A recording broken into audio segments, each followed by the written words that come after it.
नमस्कार विद्यार्थी मित्रांनो, तर माझं नाव वैष्णवी जिपकाटे। तर आज आपल्या या चॅप्टरचा प्लांट वॉटर रिलेशन या चॅप्टरचा लास्ट लेक्चर स्टार्ट होत आहे। आजचा हा लास्ट लेक्चर आहे। याच्यानंतर आपण नेक्स्ट चॅप्टर स्टार्ट करणार आहोत आणि याच्यानंतर जो चॅप्टर असेल तो येईल। ठीक आहे, कोणता चॅप्टर आहे याच्यानंतर? Plant growth and mineral nutrition, तर तो नेक्स्ट चॅप्टर असेल। तर त्या चॅप्टरचे मी तुम्हाला नोट्स पण प्रोव्हाइड करणार आहे, इथंच लिहून सांगणार आहे, जेणेकरून तुम्ही तुमचे नोट्स सुद्धा तयार करू शकता। ओके, तर आजचा लास्ट टॉपिक आहे ट्रान्सपिरेशन। आज आपल्याला ट्रान्सपिरेशन शिकायचं आहे, त्याच्यानंतर topic over. Okay, transpiration.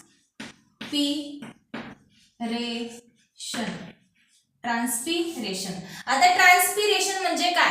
Transpiration म्हणजेच बघा, कधी मी याच्या आधी पण तुम्हाला सांगितलंय ट्रान्सपिरेशन म्हणजे काय, की ट्रान्सपिरेशन मध्ये काय होते, लीफ मधून वॉटर हा वेपर्सच्या फॉर्म मध्ये काय होतो, आउट होतो। तर याच प्रोसेसला म्हणतात ट्रान्सपिरेशन। आता हा ट्रान्सपिरेशन कुठून आउट होत आहे, कसा आउट होतो, हे सगळे आपल्याला या टॉपिक मध्ये बघायचं आहे। ओके, तर बघा, plants absorb water constantly and continuously. Plants काय करतात, रूट्स मधून वॉटर जो आहे तो कॉन्स्टंटली आणि कंटिन्युअसली ऍब्सॉर्ब करत असतात। ठीक आहे, आणि इथून रूट्स ऍब्सॉर्ब करतात आणि पाणी इकडून उडवत जातात। ठीक आहे, तर हाच आहे ट्रान्सपिरेशन। काय म्हणतात बघा, hardly 5% of the total water absorb by roots that is utilised for cell expansion and plant growth.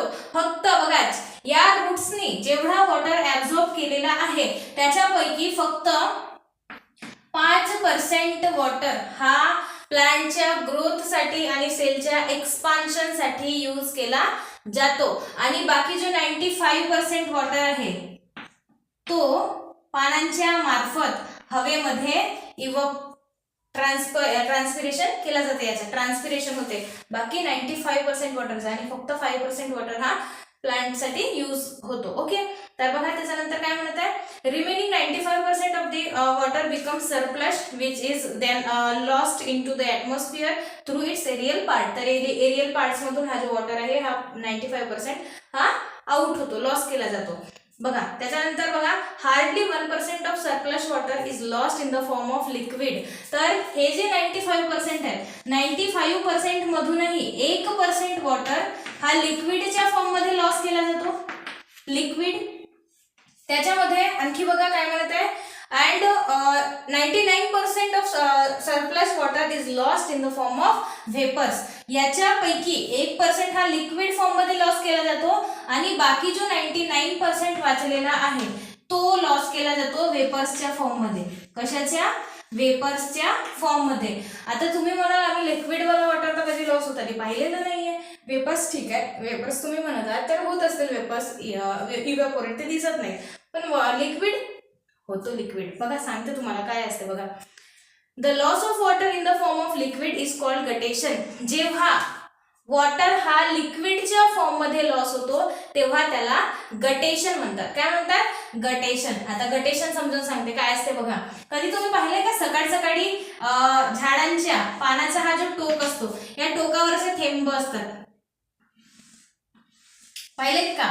तर हाच आहे ट्रान्सपिरेशन, म्हणजे सॉरी हाच आहे loss of water in the form of liquid. तर हे लीव्स आहेत। ओके, तर या लीव्स मध्ये काय होते, सकाळी पानांच्या टोकावरून थेंब असे थेंब आलेले दिसतात का आपल्याला, म्हणजे तोच आहे वॉटर, हा पानांमधून वॉटर लॉस झालेला आहे। तर हा लिक्विडच्या फॉर्म मध्ये झालाय, याला म्हणतात गटेशन। काय म्हणतात? गटेशन। स्पेलिंग बघा,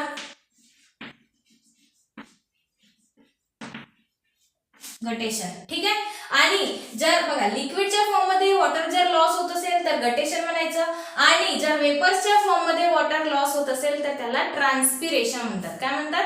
ट्रान्सपिरेशन। या टॉपिक मधून तुम्हाला लक्षात ठेवायचं आहे की जेवढा रूट्स वॉटर ऍब्सॉर्ब करतात त्याच्यापैकी 5% वॉटर हा प्लांट्स यूज करतात आणि 95% हा लॉस करतात वॉटर। ठीक आहे, in the form of liquid आणि in the form of vapours. लिक्विडच्या फॉर्म मध्ये 1% आणि वेपर्सच्या फॉर्म मध्ये 99%। तर जेव्हा लिक्विडच्या फॉर्म मध्ये वॉटर लॉस होतो तेव्हा त्याला गटेशन म्हणतात, आणि जेव्हा वेपर्सच्या फॉर्म मध्ये वॉटर लॉस होतो तेव्हा त्याला ट्रान्सपिरेशन म्हणतात। काय म्हणतात? ट्रान्सपिरेशन। तर आपण कशाविषयी पाहणार आहोत?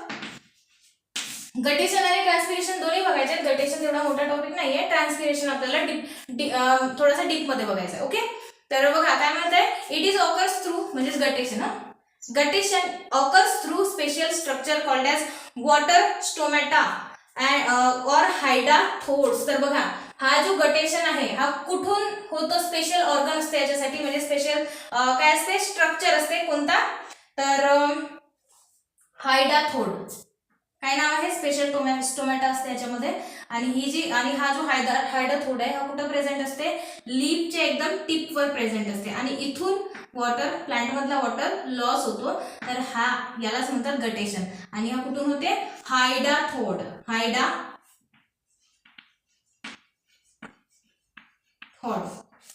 थोड. ठीक आहे, तर समजलं का याचे, हायडा थोड्स घ्या म्हणजे भरपूर पाण्याचे भरपूर हायडा थोड्स. ठीक आहे, ओके. तर आता बघा, the loss of water in the form of vapour. आता आपण काय पाहिलं, गटेशन पाहिलं. Loss of water in the form of liquid is called as guttation. आणि guttation occurs through hydathodes. आणि किती पर्सेंट, 1% लिक्विड हा लॉस होतो. हे 3 गोष्टी झाल्या गटेशन विषयी. ठीक आहे, आता बघा ट्रान्सपिरेशन. ट्रान्सपिरेशन म्हणजे काय, loss of water in the form of vapours is called as transpiration. आणि ट्रान्सपिरेशन किती पर्सेंट, 95 जो लॉस होतो त्याच्यापैकी 99% हा वेपर्सच्या थ्रू लॉस होतो. ओके, त्याच्यानंतर आता ट्रान्सपिरेशन, जसे आपण गटेशन कुठून होतो, हायडा थोड्स मधून होतो. आता ट्रान्सपिरेशन कुठून होतो ते बघायचं आहे. तर काय म्हणतात बघा, most of the transpiration occurs through leaves. तर हा जो खूप मोस्ट ऑफ द ट्रान्सपिरेशन हा कुठून होतो, लिव्स मधून होतो. पण याच्या व्यतिरिक्तही बघा, it actual water loss during transpiration occurs through 3 main sites. आता मोस्टली हा लिव्स मधून होतो, पण 3 मेन टाईप असतात. मेन म्हणजे कोणते आहेत बघा, पहिला आहे क्युटिकल स्टोमॅटा मधून, दुसरा आहे स्टोमॅटा आणि तिसरा आहे क्युटिकल मधून, दुसरा स्टोमॅटा मधून आणि तिसरा आहे लॅन्टिसेल्स मधून. आता हे काय असतात बघा, accordingly 3 types of transpiration are recognised with cuticular, stomatal and lenticellular. जेव्हा ट्रान्सपिरेशन हा क्युटिकल मधून होईल तेव्हा क्युटिकुलर ट्रान्सपिरेशन म्हणायचं. जेव्हा लॅन्टिसेल्स मधून होईल तेव्हा लॅन्टिसेलर आणि जेव्हा लॅन्टिकुलर. ओके, आणि जेव्हा स्टोमॅटा मधून होईल तेव्हा स्टोमॅटल ट्रान्सपिरेशन. आता काय असतात ते पाहू. तर लिक्विडच्या फॉर्म मध्ये होणारं गटेशन. गटेशन विषयी 3 गोष्टी. कुठून, लिक्विडच्या फॉर्म मध्ये वॉटर लॉस होतो. दुसरा पॉइंट, हायडा थॉड मधून लॉस, हायडा थॉड नावाच्या स्ट्रक्चर मधून लॉस होतो. आणि किती पर्सेंट, 1%. ठीक आहे, आता बाकी 99% वेपर्सच्या फॉर्म मध्ये होतो, त्याला ट्रान्सपिरेशन म्हणतात. मेन ऑर्गन लीफ आहे आणि बाकी 3 आहेत, म्हणजे क्युटिकल आहे, लॅन्टिकुलर आहे आणि स्टोमॅटल आहे. तर फर्स्ट पाहू आपण क्युटिकुलर ट्रान्सपिरेशन. ओके,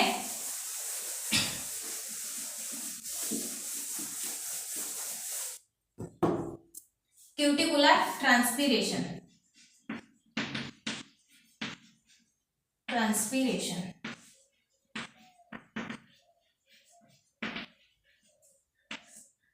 तर क्युटिकुलर ट्रान्सपिरेशन काय असतो, क्युटिकल म्हणजे काय, क्युटिकल. तर क्युटिकल काय असते बघा, की लीव्सवर, आता मी तुम्हाला समजावून सांगते. काय असते, एखादा लीफ आहे समजा, ठीक आहे, लीफ आहे, तर लीफची वरची जी लेअर असते तिला काय म्हणतात, इपिडर्मिस किंवा इपिप्लेमा म्हणतात.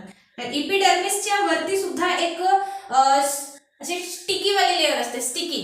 तर त्या स्टिकी लेअरला एक क्युटिकल असते जी सॉफ्ट म्हणजे शायनी असते पाहायला. तुम्ही लिप्स बघा, लिप्स हे शायनी असतात ना वरून. तर ते शायनी कशामुळे असतात, या क्युटिकल मुळेच असतात. तर जेव्हा या क्युटिकल मधून ट्रान्सपिरेशन होईल, म्हणजे क्युटिकल मधून लॉस ऑफ वॉटर होईल, तेव्हा क्युटिकुलर ट्रान्सपिरेशन म्हणायचं. ओके, तर क्युटिकल समजली का, एपिडर्मिसच्या वरती एक कशी शायनी वाली लेअर असते, तिलाच क्युटिकल म्हणतात. आणि त्या क्युटिकल मधून जर वॉटर लॉस होत असेल in the form of vapours, तर त्याला म्हणायचं क्युटिकुलर ट्रान्सपिरेशन. तर बघा काय म्हणत आहे तुमची पुस्तक, cuticle is a layer of waxy substance cutin present on the outer surface of epidermal cells of leaves and stem. तर ही क्युटिकुलर लेअर ही कशाने बनलेली असते, क्युटीन नावाचा एक पॉलिमर आहे. ठीक आहे, तर त्याच्यापासून ही बनलेली असते. त्याच्यानंतर बघा वॅक्सी सबस्टन्स, वॅक्सी मीन्स चिकट. ठीक आहे, एक चिकट पदार्थ असतो, शायनी असतो.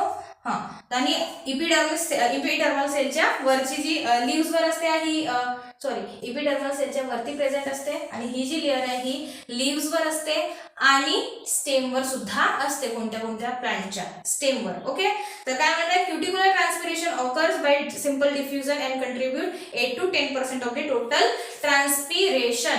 आता टोटल ट्रान्सपिरेशन आपण पाहिलं की 99% जो वॉटर लॉस होत होता त्याच्यापैकी 1% तर गटेशननी लिक्विडच्या फॉर्म मध्ये होत होता आणि बाकी सगळा 99% वेपर बनत होते. तर त्या वेपर पैकी ते 99%च्या वेपर पैकी 8 to 10% किती 8 to 10% हा क्युटिक्युलर ट्रान्सपिरेशन होतो.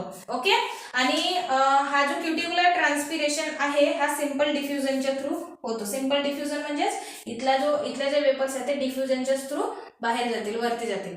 समजला, एन्व्हायरमेंट मध्ये ऍटमॉस्फिअर मध्ये जातील.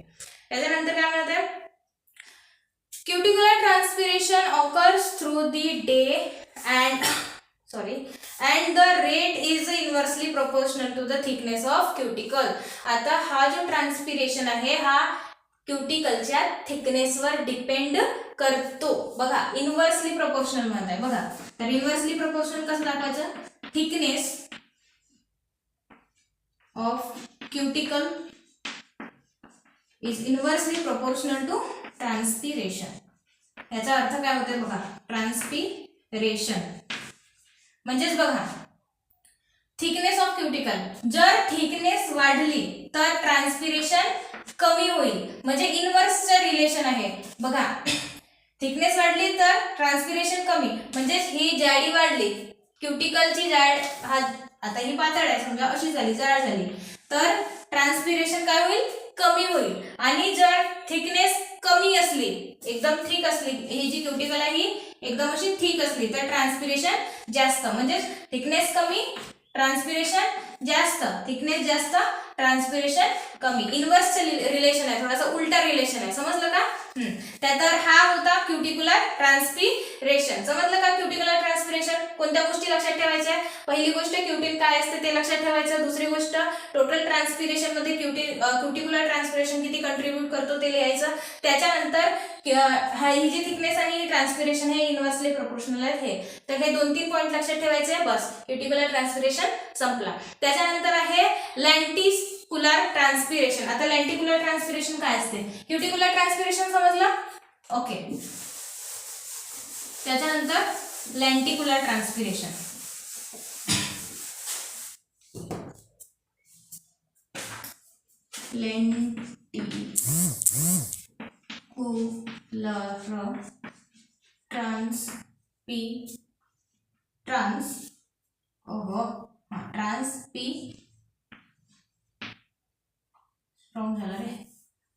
Transpiration, lenticular and cuticular. आता लेंटिक्युलर ट्रान्सपिरेशन बघायचं आहे. तर lenticels are small raised structures composed of loosely arranged complementary cells.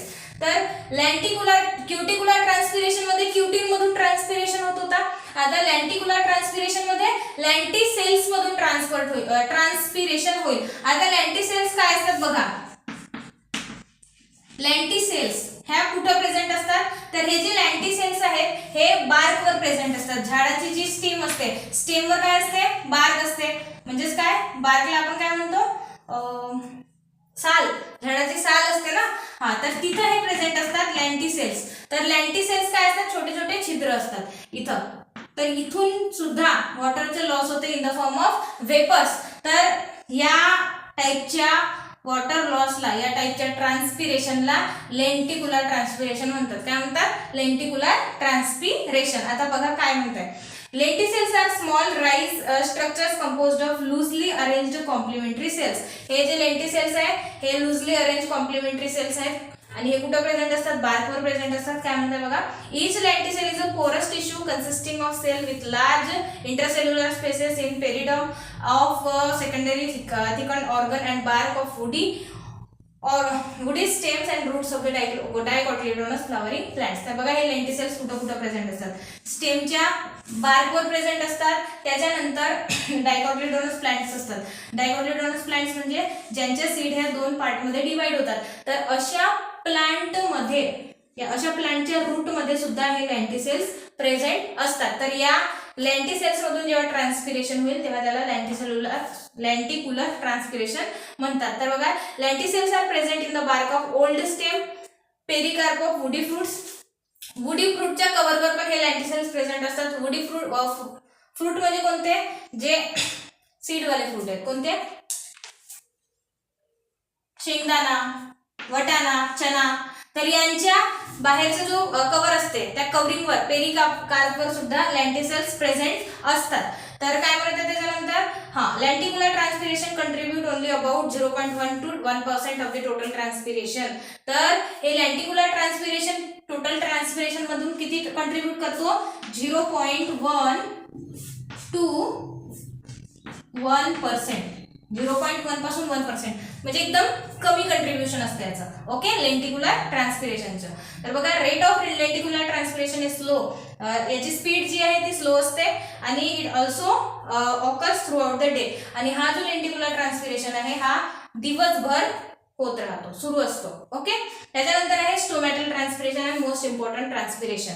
तर स्टोमॅटल ट्रान्सपिरेशन, लेंटिक्युलर ट्रान्सपिरेशन मध्ये काय लक्षात ठेवायचं, डेफिनेशन लक्षात ठेवायची, कुठं कुठं लेंटिसेल्स प्रेझेंट असतात ते लक्षात ठेवायचं आणि किती पर्सेंट कंट्रीब्यूट करतो ते लक्षात ठेवायचं. स्पीड जी आहे ती स्लो असते हे लक्षात ठेवायचं. ओके, आणि through out the day he process सुरू असते.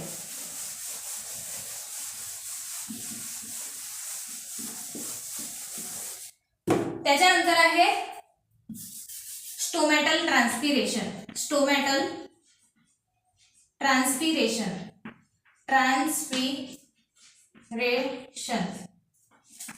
स्टोमॅटल ट्रान्सपिरेशन बघायचं. ठीक आहे, तर स्टोमॅटा पहिल्या लेक्चर पासून सांगत आहे मी स्टोमॅटा, त्याची आपण प्रॉपर डायग्राम पाहणार आहोत. Okay, stomata are minute apertures formed of two guard cells and accessory cells. They are located in the epidermis of the young stem and leaves. तर हे जे स्टोमॅटा आहेत हे गार्ड सेलनी बनलेले असतात आणि यंग सेल लिव्हच्या यंग सेल काय म्हणतात ऍसेसरी सेलनी पण बनलेले असतात. म्हणजे गार्ड सेल आणि ऍसेसरी सेल्स काढणारच आहोत आपण, म्हणजे त्याची डायग्राम काढणार आहोत. बघा, they are located in the epidermis of the young stem.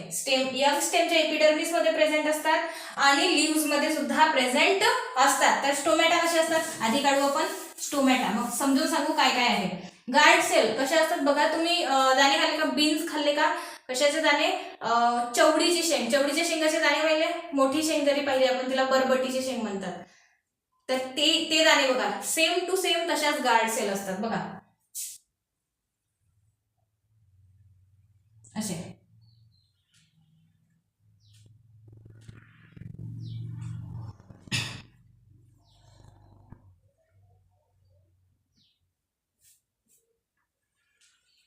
Okay, तर हे झाले गार्ड सेल्स. आणि गार्ड सेलच्या होता असतात सबसिडियरी सेल. कोणत्या सेल, सबसिडियरी सेल्स. ह्या झाल्या सबसिडियरी सेल्स. आता बघा काय आहे, आणि हा आहे स्टोमॅटल पोर. इथून हा जो पोर आहे इथूनच हे जे आहेत गॅसेस ह्या ट्रान्सपोर्ट होतात, एक्सचेंज होतात, गॅसेस एक्सचेंज होतात आणि वॉटर एक्झिट होतो, रिमूव्ह होतो. ओके, तर बघा काय म्हणत आहे, leaves generally show more number of stomata on the lower surface. Generally हे जे लिव्स आहेत लिव्सवर हे स्टोमॅटा असतात आणि लिव्सचे कोणत्या साईडला असतात, बॅक साईडला जास्त करून स्टोमॅटा प्रेझेंट असतात. बरं मला सांगा, लिव्सच्या बॅक साईडला जास्त स्टोमॅटा का प्रेझेंट असतात, फ्रंट साईडला का नसतात? कारण बघा एक लीफ आहे आणि लीफच्या वरती जर जास्त स्टोमॅटा असले तर लीफच्या वरतीच तर सूर्यप्रकाश पडतो ना. आता सूर्याची किरण जर वरती पडले तर जास्त इव्हॅपोरेशन होईल ना. मग जेवढा वॉटर याला पाहिजे होता, प्लांटला पाहिजे, त्याच्यापेक्षा जास्त तेवढा तर याला मिळणार नाही, सगळा उडून जाईल. तर याच्यासाठी सगळं उडून जाऊ नये यासाठी हे जे स्टोमॅटा आहेत लीफच्या बॅक साईडला प्रेझेंट असतात. म्हणजे लीफच्या बॅक साईडला सनरेज जाणार नाहीत, सूर्यकिरण जाणार नाहीत आणि तेवढा ट्रान्सपिरेशन होणार नाही. समजलं का? तर depending upon the distribution of stomata on leaves are categorized into 3 types mainly: epistomatic, hypostomatic आणि amphistomatic leaves. तर या स्टोमॅटाच्या डिस्ट्रीब्युशन वरून 3 प्रकारचे लीव्स हे असतात. कोणते 3 प्रकारचे? तर epistomatic leaf,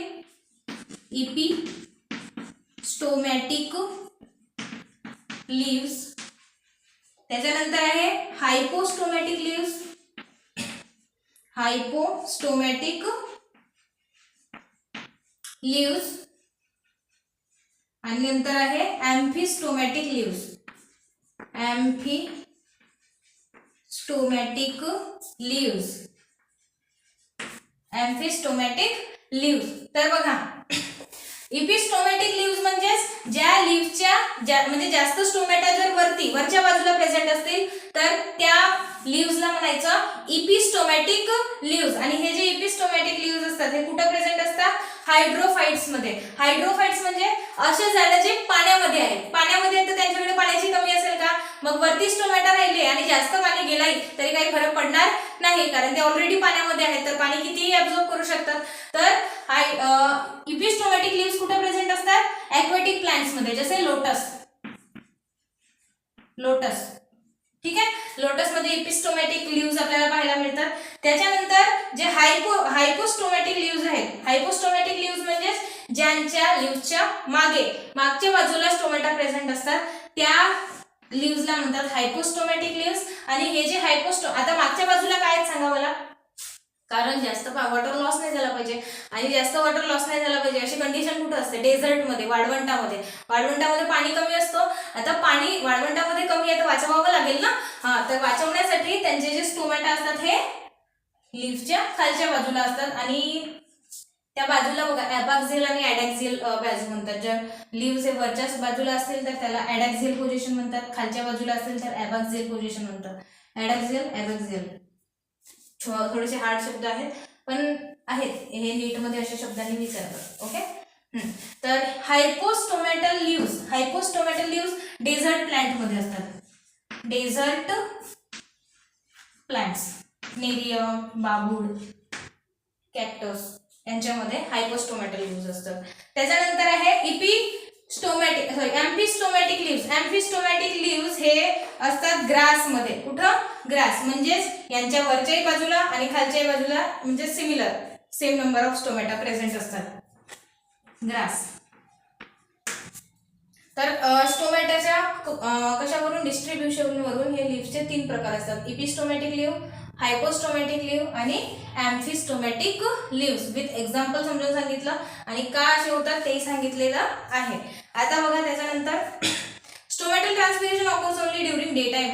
हा जो स्टोमॅटल ट्रान्सपिरेशन आहे हा फक्त डे टाइमवरच होतो, म्हणजे दिवसाच्या वेळी. ठीक आहे, जेव्हापर्यंत सूर्य आहे तेव्हापर्यंत स्टोमॅटल ट्रान्सपिरेशन होतो. ठीक आहे.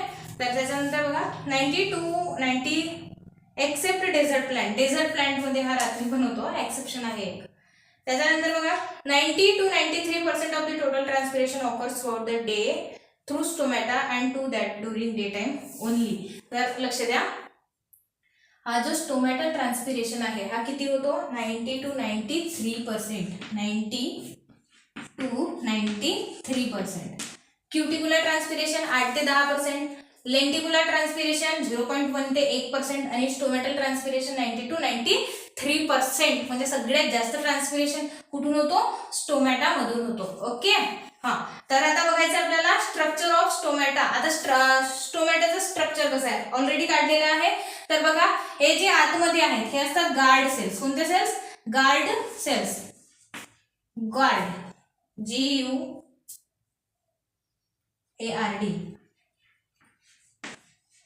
गार्ड सेल्सच्या बाजूला हे जे असतात पाकड्यासारखे दिसत आहेत ना फुलांच्या, तर ह्या सेल्स आहेत सबसिडियरी सेल्स.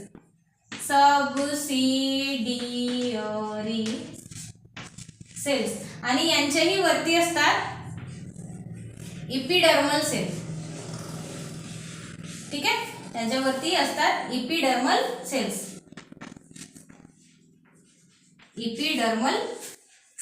तर हे जे गार्ड सेल आहेत यांच्याकडे असतो न्यूक्लियस. काय असतो? न्यूक्लियस. आणि हा आहे स्टोमॅटल पोर. स्टोमॅटल पोर. समजलं? तर हा आहे स्ट्रक्चर ऑफ स्टोमॅटा. काय आहे? मधात 2 बीन शेप्ड गार्ड सेल्स आहेत. गार्ड सेल्स मध्ये आहे न्यूक्लियस. त्याच्यानंतर आतमध्ये हा आहे स्टोमॅटल पोर.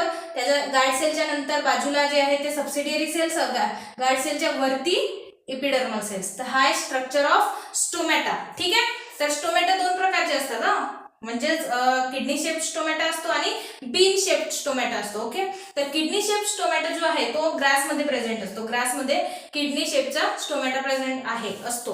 ओके, तर बघा typical stomatal apparatus consist of two guard cells, stoma and accessory cells. तर बघा दोन गार्ड सेल काढले आपण, ठीक आहे, आणि हा जो आपण स्टोमॅटल पोर म्हटलं याला स्टोमा म्हणतात आणि ह्या बाकीच्या एसेसरी सेल्स आहेत, सबसिडियरी सेल्स आणि ह्या जे सबसिडियरी सेल्स आहेत यांचं दुसरं नाव आहे ॲसेसरी सेल्स. ठीक आहे, तर ॲसेसरी सेल्स, गार्ड सेल्स आणि जो स्टोमा आहे स्टोमॅटल पोर हे मिळून बनतो स्टोमॅटा. ओके, हेच मेन म्हणजे ऑर्गन असतात स्टोमॅटामध्ये.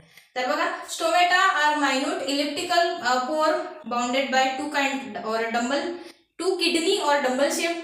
किडनी शेप जे असतात ते ग्रासमध्ये असतात, ठीक आहे, किंवा डंबल शेप सुद्धा म्हणतात त्यांना. गार्ड सेल्स, ओके सॉरी, ग्रासमध्ये डंबल शेप असतात, किडनी शेप हे झाले बीन सारखे. ठीक आहे, guard cells is a typical type of epidermal tissue which may be called as modified epidermal parenchyma cells. तर guard cell जे आहेत हे modified epidermal सेल आहेत. ओके, तर बघा यांना epidermal parenchyma cells म्हणतात. they are kidney shaped in dicotyledonous and dumbbell shaped in grasses. तर हे जे guard cells आहेत हे किडनी शेप्ड असतात dicotyledonous प्लांट मध्ये आणि ग्रास मध्ये हे डंबल शेप्ड असतात. डंबल शेप म्हणजे जे मुलं उचलतात ना डंबल्स जिम मध्ये, मुलं मुली दोन्ही. ठीक आहे, तर जे उचलतात जिम मध्ये ते डंबल्स त्यांच्या शेपचे असतात. ग्रास मध्ये गार्ड सेल आणि डायकोटिलेडोनस प्लांट्स मध्ये किडनी शेपचे असतात. ओके, बघा तुम्हाला डायग्राम पण दिलेली आहे तुमच्या पुस्तकामध्ये डंबल शेप सेलची आणि किडनी शेप स्टोमॅटोची. ठीक आहे, तर त्याच्यानंतर बघा in Cyperus, both kidney and double shaped guard cells are present. तर एक प्लांट आहे Cyperus. तर या प्लांट मध्ये दोन्ही प्रकारचे स्टोमॅटा असतात, प्रेझेंट असतात. किडनी शेप असतात आणि डंबल शेप सुद्धा स्टोमॅटा प्रेझेंट असतात एकाच प्लांट मध्ये. ठीक आहे, तर बघा guard cells are living nucleated cells with unevenly thick walls. तर गार्ड सेल्स ह्या लिव्हिंग सेल्स आहेत आणि न्यूक्लिएटेड आहेत, यांच्यामध्ये न्यूक्लियस प्रेझेंट आहे आणि यांच्या वॉल्स जे आहेत या गार्ड सेलची जी इनर वॉल असते ही थिक असते, थिक एकदम थिक, आणि आउटर वॉल जी असते ही थिन असते. ठीक आहे, हे लक्षात ठेवायचं. तर बघा guard cell is a thick and inelastic. तर इनर गार्ड सेल जी आहे ही थिक असते आणि इनइलास्टिक असते. ठीक आहे, आणि आउटर गार्ड सेल ही थिन आणि इलास्टिक असते. ओके, तर guard cells contain few chloroplast which are capable of poor photosynthesis. Guard cell मध्ये काही क्लोरोप्लास्ट पण असतात पण ते तेवढी जास्त प्रमाणात फूड तयार करत नाही, त्यांच्यामध्ये फोटोसिंथेसिस होते पण पुअर प्रमाणामध्ये, पुअर थोडीशी. ठीक आहे, तर बघा guard cells have ability to change their shape and form due to which stomata open and close. म्हणजे बघा गार्ड सेल कडे एक कॅपॅसिटी आहे, एक पॉवर आहे की ते त्यांचा शेप चेंज करू शकतात. कसे चेंज करू शकतात तर ते पाहू. जेव्हा स्टोमॅटा क्लोज होतो, ओपन होतो, तेव्हा यांचा शेप चेंज होतो. कसा होतो ते पाहू आपण समोर. ठीक आहे, तर बघा स्टोमा काय आहे, हा जो पोर आहे याच्याविषयी थोडासा दिलेला आहे. काय आहे, स्टोमा इज अ इलिप्टिकल पोर formed due to specific arrangement of guard cells. Guard सेलच्या स्पेसिफिक अरेंजमेंट मुळे फॉर्म झालेला हा जो स्पोर आहे, ठीक आहे, हा एक प्रकारचा स्पोर आहे. It is through a stoma excess water is loss in the form of vapours. तर या स्टोमाच्या थ्रू वॉटरचा लॉस होते in the form of vapours. आणि बघा त्याच्यानंतर ॲसेसरी सेल्स म्हणजे सबसिडियरी सेल्स विषयी सांगितलेलं आहे. These are the specialized epidermal cells surrounding the guard cell. हे स्पेशल टाइपचे एपिडर्मल सेल्स आहेत, गार्ड सेलला सराउंड करतात. ठीक आहे, तर बघा there number is variable and are the reservoirs of K plus these are also called as subsidiary cells. तर यांच्यामध्ये हे रिझर्वायर आहेत म्हणजे कोणाचं, यांच्यामध्ये काय असतो, कॅल्शियमचं रिझर्वायर आहे. हे कॅल्शियम भरपूर प्रमाणात यांच्यामध्ये असतो. आणि काय आणखी काय दिलेलं आहे, यांना दुसऱ्या नावाने सबसिडियरी सेल सुद्धा म्हणतात. ठीक आहे, एवढं लक्षात ठेवायचं. त्याच्यानंतर opening and closing of stomata. आता या स्टोमॅटाची ओपनिंग आणि क्लोजिंग कशी होते याची पण मेकॅनिझम असते. ठीक आहे, तर काय कशी होते बघा याची ओपनिंग आणि क्लोजिंग. हाँ, the opening and closing of stomata is controlled by turgor of a guard cell. During daytime, guard cells become turgid due to endoosmosis. तर बघा यांच्यामध्ये सुद्धा टर्गर प्रेशरचं आहे. तर टर्गर प्रेशरमुळे यांची ओपनिंग आणि क्लोजिंग होत असते. तर डे टाइमवर काय होते की टर्गर प्रेशर हा वाढतो म्हणजे एंडोऑस्मोसिस होते. एंडोऑस्मोसिस कशी होते बघा की दिवसाच्या वेळेस आता समजा हे गार्ड सेल्स आहेत,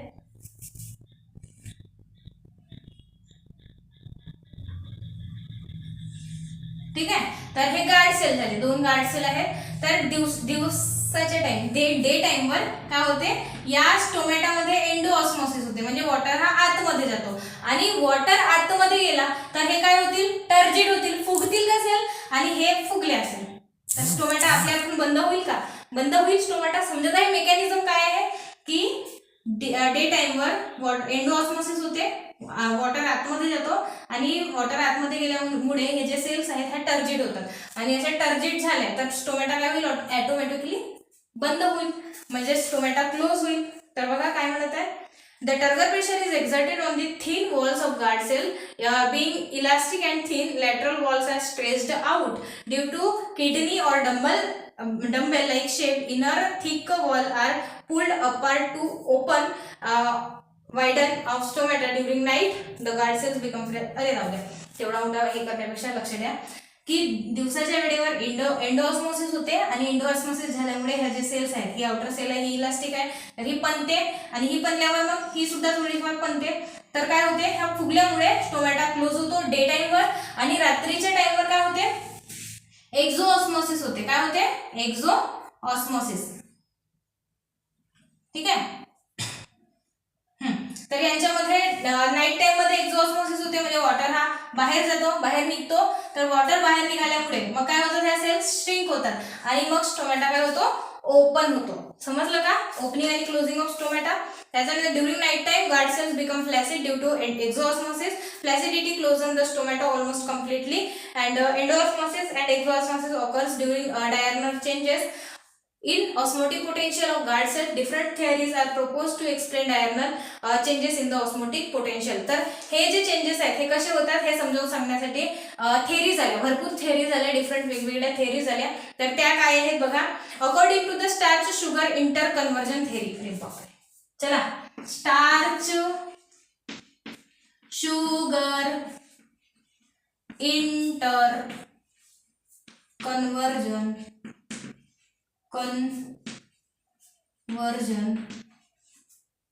थेरी. हा starch sugar interconversion theory काय म्हणते बघा. काय म्हणताय स्टीवर्टने दिलेली होती 1964 मध्ये. During day time enzyme phosphorylase convert starch to sugar, thus increasing osmotic potential of guard cell and closing the entry of water. Thereby guard cells are stretched and stomata widen. तर बघा काय म्हणत आहे की डे टाइम वर दिवसाच्या वेळी enzyme phosphorylase convert starch into sugar. तर फॉस्फोरायलेज काय करतो की दिवसाच्या वेळेला इथला जो स्टार्च आहे या स्टार्चला शुगर मध्ये कन्वर्ट करतो आणि स्टार्च जेव्हा शुगर मध्ये कन्वर्ट होईल तर म्हणजे शुगर वाढेल याच्या आतमध्ये स्टार्च आधी असा गुंतलेला होता समजा. असं मी समजावून सांगते एक्झाम्पल. आता याला करतो सिंगल करतो म्हणजे शुगर मध्ये कन्वर्ट करतो. तर असं झाला हा. त्याला जागा जास्त लागेल म्हणजे शुगर वाढली आतमध्ये. शुगर वाढली म्हणजेच काय वॉटर कमी झाला. वॉटर कमी झाला म्हणजे काय होईल एंडोऑस्मोसिस होईल याच्यामध्ये म्हणजे ऑस्मोटिक पोटेन्शियल वाढेल. ऑस्मोटिक पोटेन्शियल वाढलं तर guard cell are closing the entry of water by the guard cell and stress the. बघा म्हणजेच काय होईल बघा हा जो आहे हा वाढेल शुगर वाढेल. शुगर वाढली तर वॉटर कमी होईल. वॉटर कमी झाला तर एंडोऑस्मोसिस होईल. एंडोऑस्मोसिस झाले तर वॉल स्ट्रेच होतील. वॉल स्ट्रेच झाले तर स्टोमॅटा बंद होईल. केव्हा ड्युरिंग डे टाइम. कशामुळे कोणता आहे तो फॉस्फोरायलेज एन्झाईममुळे. ठीक आहे. तर त्याच्यानंतर काय म्हणत आहे द रिव्हर्स रिॲक्शन. नाईट टाइमवर काय होईल नाईट टाइमला पुन्हा हा जो हे जे शुगर जी कन्वर्ट झाली होती ती पुन्हा स्टार्च मध्ये कन्वर्ट होईल. स्टार्च मध्ये कन्वर्ट झाली तर शुगर थोडीशी म्हणजे हे जाईल कमी होईल. मग आता इथं वॉटर नाहीये सॉरी वॉटर जास्त झाला तर वॉटर हा काय जाईल आत म्हणजे बाहेर जाईल जास्त करून कमीकडे. मग हे जे स्टोमॅटा आहे पूर्ण फ्लेसिड होतील. मग हे स्टोमॅटा रात्रीच्या वेळी ओपन होते. समजलं. तर बरं मला सांगा हे स्टोमॅटा रात्रीच्या वेळी का ओपन होतात. कारण एन्व्हायरमेंट कूल आहे, वातावरण कूल आहे, तर जास्त वॉटर लॉस होणार नाही त्याच्यामुळे. ओके. त्याच्यानंतर बघा तुम्हाला एक डायग्राम पण दिलेली आहे, स्टार्च आणि शुगर. फॉस्फोरायलेजमुळे डे टाईममुळे स्टार्च हा शुगरमध्ये कन्वर्ट होतो आणि नाईट टाईममध्ये स्टोमॅटा क्लोज होतो, म्हणजे शुगर ही स्टार्चमध्ये कन्वर्ट होते, म्हणजे फ्लॅसिडिटी येते. ओके, समजलं का? तर बघा according to the theory of proton transport, आता एक दुसरी थेरी आहे प्रोटॉन ट्रान्सपोर्ट थेरी. तर stomatal movement occurs due to transport of proton H+ आणि K+. तर स्टोमॅटल मुवमेंट ही प्रोटॉनच्या ट्रान्सपोर्टमुळे होत आहे अशी थेरी हे सांगत आहे. काय म्हणत आहे? During day time starch is converted into malic acid. तर दिवसाच्या वेळी स्टार्च हा कशामध्ये कन्वर्ट होतो म्हणत आहे? याच्यामध्ये शुगरमध्ये कन्वर्ट होत आहे म्हणत आहे. दुसऱ्या थेरीमध्ये starch is converted into malic acid. Malic acid मध्ये कन्वर्ट होतो. त्याच्यानंतर बघा malic acid dissociates in the form of malate and protons. तर हा मॅलिक ऍसिड पुन्हा डिसोसिएट होतो मॅलेट आणि प्रोटॉन मध्ये. Protons are transported to subsidiary cells and K+ is imported from them. तर हे जे प्रोटॉन्स आहेत, प्रोटॉन्स आणि मॅलेट मध्ये कन्वर्ट होतो, प्रोटॉन्स आणि मॅलेट मध्ये. तर हे प्रोटॉन्स जे आहेत सबसिडियरी सेलकडे ट्रान्सपोर्ट होतात. ठीक आहे, आणि सबसिडियरी सेल्सकडे ट्रान्सपोर्ट होतात. आणि हे जे K+ आहेत, मग मॅलेट इथं हे जे प्रोटॉन्स आहेत हे गार्ड सेल मधून सॉरी, तर हे प्रोटॉन्स जे आहेत ते स्टार्च मधून मॅलिक ऍसिड मध्ये कन्वर्ट झाले. मॅलिक ऍसिड मॅलेट आणि प्रोटॉन्स मध्ये कन्वर्ट झाला. तर प्रोटॉन्स जे आहेत ते गार्ड सेल मध्ये जातील आणि गार्ड सेल मधले जे K+ आहे हा K+ कुठे जाईल? मग या गार्ड सेल मध्ये जाईल. K+ सोबत हा K+ एकटा नाही जात, Cl- मायनसला आपल्या सोबत घेऊन जातो. मग आतमध्ये K+ आणि Cl- वाढला म्हणजेच काय झालं? ऑस्मोटिक कन्सन्ट्रेशन वाढेल. ऑस्मोटिक कन्सन्ट्रेशन वाढला म्हणजेच वॉटर कमी असेल. वॉटर मग जिथून जास्त भागाकडून कुठे जाईल? कमी भागाकडे जाईल. मग हे सेल्स पुन्हा टर्जिट होतील. टर्जिट झाल्यावर काय होईल? स्टोमॅटा क्लोज होईल आणि नाईट टाइमवर मग याची रिटर्न प्रोसेस होईल. म्हणजे काय होईल की हे जे प्रोटॉन्स आहेत ते रिटर्न आपल्या ठिकाणी येतील. K+, Cl- रिटर्न मागे जातील आणि स्टोमॅटा फ्लॅसिड होऊन मग पुन्हा एक्झॉस्मोसिस होईल, वॉटर लॉस होईल आणि स्टोमॅटा फ्लॅसिड होईल आणि मग रात्रीच्या टाइमवर ओपन होईल. समजलं? तर त्याच्यानंतर बघा at night time uptake of K+ and Cl- ion is prevented by abscisic acid. तर K+ आणि Cl- ला ऍब्सिसिक ऍसिड जो आहे तो जाऊ देणार नाही नाईट टाइमवर.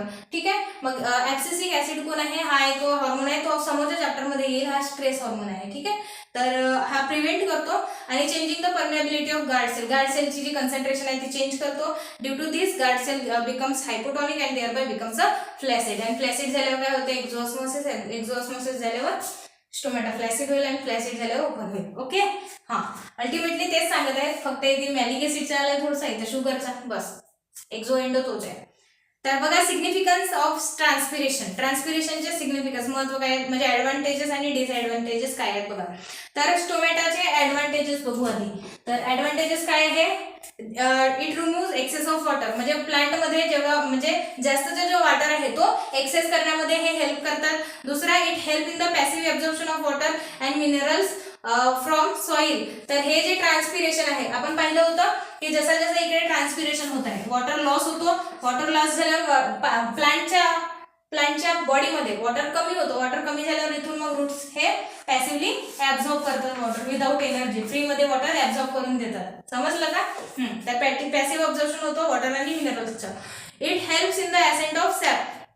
तर असेंट ऑफ सॅप म्हणजे मिनरल्सला वरती नेण्या ट्रान्सपोर्ट करण्यामध्ये वॉटर हेल्प करतो. आणि कशामुळे होते ते? ट्रान्सपिरेशनमुळे. As a stomata open gases exchange requires for photosynthesis and respiration is facilities. पण जेव्हा डे टाइमवर जेव्हा टोमॅटो ओपन असतो तेव्हा याच्यामधून ओनली वेपर्सच बाहेर नाही जात, तर गॅसेसच्या सुद्धा एक्सचेंज होते. गॅसेसच्या एक्सचेंज जेव्हा म्हणजे फोटोसिंथेसिससाठी गॅसेस लागतात ते एक्सचेंज होतात. रेस्पिरेशनला गॅसेस एक्सचेंज पाहिजे ना, तर ते सुद्धा या टोमॅटोमधून एक्सचेंज होतात. तर हा एक ॲडव्हान्टेज आहे. It maintains turgor of the cell. तर सेलमध्ये हा टर्गर प्रेशर मेंटेन करण्यामध्ये सुद्धा हेल्प करते. त्याच्यानंतर transpiration helps in reducing the temperature of leaf and in imparting cooling effect. तर हा ट्रान्सपिरेशन काय करतो? पाण्याचा टेम्परेचर कमी करतो म्हणजेच कुलिंग इफेक्ट आणतो. म्हणजेच काय होईल? वॉटर जर बाहेर गेला शरीराच्या बाहेर गेला प्लांटच्या, म्हणजे आपण आपला एक्झाम्पल घेऊ की उन्हाळ्याच्या वेळेस काय होते, आपल्या बॉडीमधून घाम बाहेर जातो म्हणजेच आपल्या बॉडीमधलं ट्रान्सपिरेशन म्हणू शकतो, ज्याला आपण ह्युमन्सच्या म्हणजे ॲनिमलच्या केसमध्ये स्वेटिंग म्हणतो. ठीक आहे, तर या स्वेटिंगमुळे काय होते की आपल्या बॉडीमधलं पाणी हा बाहेर जातो का, कारण आपली बॉडी कूल झाली पाहिजे म्हणून. तर तशाच पद्धतीनं हे सुद्धा आहे, याच्यामधून वेपर्स बाहेर जातात आणि वेपर्स बाहेर गेले तर हा जो लीफ आहे हा काय होईल, कूल होईल, टेम्परेचर मेंटेन राहील याचं. ओके, हां. त्याच्यानंतर आता याचे जसे ॲडव्हान्टेजेस आहेत ट्रान्सपिरेशनचे, तसेच डिसॲडव्हान्टेजेस सुद्धा आहेत. तर कोणते डिसॲडव्हान्टेजेस आहेत बघा. Excessive transpiration leads to wilting and injury to the plant. जर जास्तच ट्रान्सपिरेशन झाला तर प्लांटला इंजुरी सुद्धा होऊ शकते आणि विल्टिंग होते. विल्टिंग म्हणजेच काय, कोमेजतात, झाडं कोमेजतात जास्त ट्रान्सपिरेशन झाल्यामुळे. तर हा एक डिसएडव्हान्टेजेस आहे. It may also lead to the death of the plant. आणि जास्तच ट्रान्सपिरेशन झाला तर प्लांटची डेथ सुद्धा होऊ शकते. ठीक आहे, हा आहे डिसएडव्हान्टेजेस. आता transpiration is a necessary evil. ही एक ट्रान्सपिरेशन म्हटलं तर हिला एक दुर्दैवी घटना म्हटलेली आहे, दुष्ट घटना म्हटलेली आहे ट्रान्सपिरेशन, पण नेसेसरी आहे, आवश्यक आहे. ठीक आहे, आवश्यक घटना आहे ही. तर काय आहे बघा, का म्हटलंय, for transpiration for stomatal transpiration to occur, stoma must remain open during day time. When the stomata are open then only the gases exchange needed. तर बघा, ट्रान्सपिरेशनसाठी स्टोमॅटो ओपन असणे आवश्यक आहे आणि स्टोमॅटो ओपन असेल तर काय होईल, गॅसेस एक्सचेंज होईल. त्याच्यानंतर if stomatal transpiration stop it will be directly affect the productivity of plant. जर हा स्टोमॅटा ओपनच झाला नाही, ही स्टोमॅटाची ओपनिंग स्टॉप झाली, बंदच झाली एकदम. ठीक आहे, तर ही जी प्रोसेस आहे ही प्लांटच्या प्रोडक्टिव्हिटीवर अफेक्ट करू शकते. ठीक आहे, त्याच्यानंतर बघा, productivity of plant through the loss of photosynthesis and respiratory activity. Hence for productivity stomata must remains open.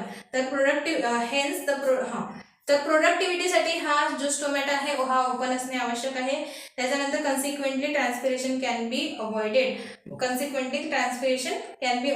Hence the Curtis regarded the transpiration as evil. म्हणजे जर हे सगळ्या प्रोसेस नसत्या, गॅसेस एक्सचेंज वगैरे, तर ट्रान्सपिरेशन अवॉइड केलं असतं तरी काही झालं नसतं, पण त्याच्याचमुळे याला नेसेसरी इव्हिल म्हटलेलं आहे. ठीक आहे, transpiration is a necessary evil. Okay, आणि हा टॉपिक जो आहे तो बोर्डसाठी इम्पॉर्टंट आहे, लक्षात ठेवा.